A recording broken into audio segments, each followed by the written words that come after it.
Kaya ka more on focus sa unahan. Siyempre, sabi nga, kung sino bumangga, siya may kasalanan.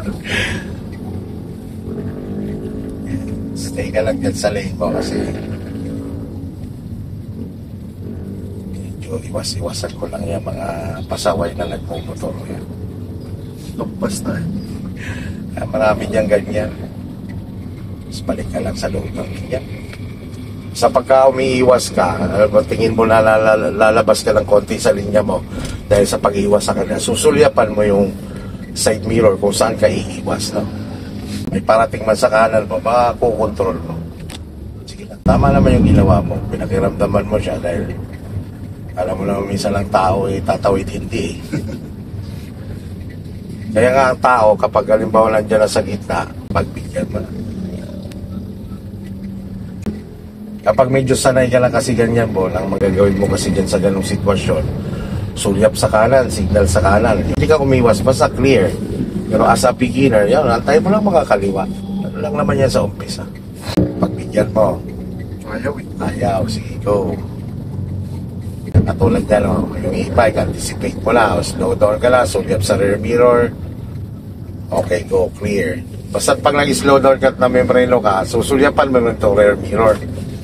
Titingnan mo yung sitwasyon ng sasakyan na kabuntot sa'yo.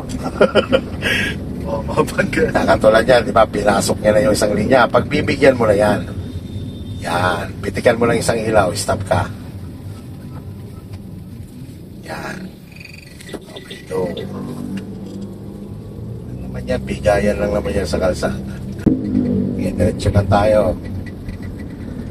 Sa mga intersection lang naman, lakasan mo lang pakiramdam mo dyan. Intersection, sulyap kaliwat kanan. Here you go. Basta dito sa lane na to, kung clear naman o maluwag naman, huwag kang tatakbo dito ng 20 km per hour. Kailangan minimum 40 ka dito. Dito kasi, hindi tayo pwedeng tumambay sa kanan dahil nga may mga nakapark o anticipate mo na kagad na may breno yung sa unahan mo. Yan. Kailangan alerto lang talaga ang mga mata pag nagdadrive nila. Kaya naman natin pinapaiwasan yung tututok ka kasi nga prone yung sa accident yung pagka mahilig ka tumutok. Kaya minsan lang nangyayari no, nagiging hard yung pag-brake mo. Sub-sub yung kasi nga malapit ka kasi doon sa sasakyan na nasa unahan mo kaya hindi ka nakakapag-braking, smooth braking ba kasi naititiin mo kagad dahil malapit ka na eh. Kapag may distansya ka dyan, katulad yan, no? Pag na-member na, kita mo na-member siya, bitaw sa gas. Pag lalapit ka pa rin, lalayan mo siya ng brake. Ito lang naman sa kalsada. Yung signal sa kaliwa, alalay ka sa brake, huwag kang titingin sa kanya. Baka lumiko yan sa kaliwa. Alay, suglapan yung mga nagagaling sa kaliwa. Kaya pagbigyan si tricycle, sundan mo si tricycle. Oh, tingnan mo, may nag-cross ulit, no? Titigil ka. Yan. Tama yung naka-tricycle, confusing, ano? Sumignal kaliwa, pero hindi naman kumakaliwa. Kapag ganyan, ikaw na lang mag-adjust sa kanya, no? Huwag kang magagalit. Diyan pa pala siya kakaliwa. Ilayo. Ang mali lang na ginawa ni tricycle, tama naman yung mag-advance siya ng pagsisignal. Ang mali niya lang, bago pa lang mag-intersection, sumisignal na siya. Hindi naman siya kumaliwa. No? Kaya pag ikaw, ganon, may kanto, huwag ka muna sisignal kung hindi ka naman doon kakaliwa. Lagpasan mo muna bago ka sisignal. Kasi mako-confuse ka tulad natin, na-confuse tayo sa kanya, di ba? Kaya grab mo opportunity habang nandito ka, kasama mo ang Kuya Ron mo, huwag ka marindi sa boses ko. Dahil yan ay para sa'yo talaga yan. Dahil siyempre gusto ko maging katulad ko na defensive driver. Sa mga tao, patatawirin mo yan. Huwag mo didikitan. Basta't nagalaw sila, tumigil ka.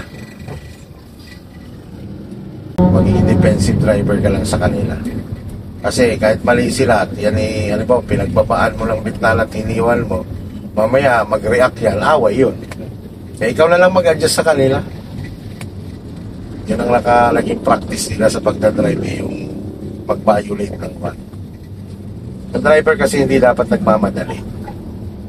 Relax lang dapat sa kalsada. So ngayon, hindi muna tayo pupwesto sa kanan kasi nga hindi naman tayo kakanan. Sa Shell pa kasi tayo kakanan, di ba? Pero pwede ka lang sumignal. Maya-maya. Ganito kalayo ang pag-signal. Okay, signal na ikaw. Yan. Pero nandito ka naman kasi.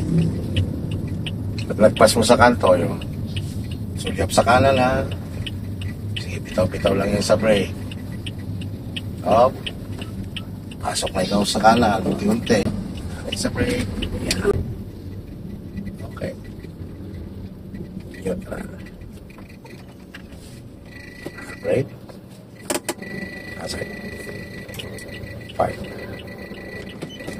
Bukas ulit.